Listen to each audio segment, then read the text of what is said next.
देख रहे हैं डार्क फाइल्स। डार्क फाइल्स में आज की कहानी हमारे साथ शेयर की है किशोर जी ने। तो चलिए बढ़ते हैं किशोर जी की भेजी गई कहानी की ओर। कहानी में आगे बढ़ने से पहले अगर आपने अभी तक डार्क फाइल्स चैनल को सब्सक्राइब नहीं किया है तो कर लें और साथ ही बेल आइकन को भी ज़रूर दबाएं ताकि आने वाली वीडियोस की नोटिफिकेशंस आपको जल्द मिल जाए।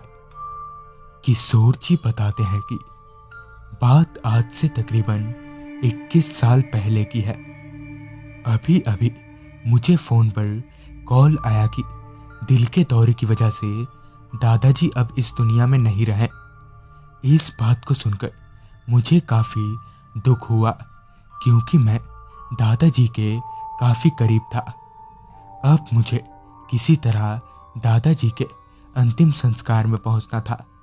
लिहाजन मैंने फटाफट अपने करीबी रेलवे स्टेशन से गांव जाने के लिए ट्रेन पकड़ी।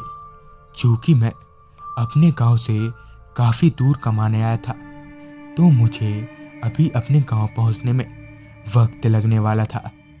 ट्रेन के समय मुताबिक मेरा स्टेशन रात के 11 बजे के आसपास आने वाला था। अब तक रात हो गई थी और ट्रेन में बैठे बैठे कब मेरी आंख लग गई पता ही नहीं लगा। कुछ घंटों बाद जब मेरी आंख खुली तो वक्त हो रहा था रात के 1 बजे का। मैंने अपने बगल में बैठे एक शख्स से बात की तो उन्होंने बताया कि मैं जिस स्टेशन पर उतरने वाला था वो स्टेशन पीछे ही छूट गया है। पर अच्छी बात तो यह थी कि ट्रेन एक छोटे से स्टेशन पर रुकी हुई थी। लिहाजन मैं फटाफट अपना बैग लेकर ट्रेन से उतर गया। मेरे ट्रेन से उतरने के कुछ देर बाद ही ट्रेन भी वहाँ से खुल गई। ट्रेन जाने के बाद मैंने अपनी नज़रें इधर उधर दौड़ाई तो वो गुलेर नाम का एक छोटा सा स्टेशन था। उस छोटे स्टेशन पर सिवाय मेरे कोई परिंदा भी नहीं था। उस कपकपा देने वाली ठंड का सामना करने के लिए मेरे पास सिवाय एक चादर के दूसरा कुछ भी नहीं था। लिहाजन मैं वहीं प्लेटफॉर्म पर ही चादर ओढ़कर लेट गया। मैं उस ठिठुरती ठंड के मारे कांप ही रहा था कि तभी मुझे किसी के झाड़ू लगाने की आवाज़ आई। मैंने अपने मुंह से चादर हटाकर देखा तो एक आदमी घने कोहरे को चीरकर झाड़ू लगाते हुए मेरी तरफ बढ़े आ रहा था। जिसके पास आते ही मैंने उस आदमी से पूछा, अरे भैया ये नगरोटा वाली ट्रेन कब आएगी? जिस पर उस आदमी ने मुस्कुराते हुए जवाब दिया, साहब अब कल सुबह से पहले कोई ट्रेन नहीं आएगी। आप एक काम करिए, आप मेरे साथ सरकारी गेस्ट हाउस में चलिए। मैंने भी उसके हाँ में हामी भरते हुए सोचा कि प्लेटफॉर्म पर रहने से तो अच्छा है कि एक घर में रहा जाए। लिहाजन वो आदमी मुझे अपनी साइकिल में बिठाकर गेस्ट हाउस की तरफ बढ़ने लगा।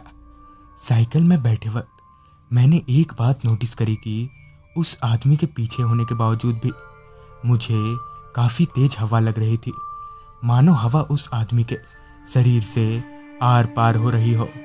खैर गेस्ट हाउस के पास पहुंचने पर उस आदमी ने गेस्ट हाउस का ताला खोला।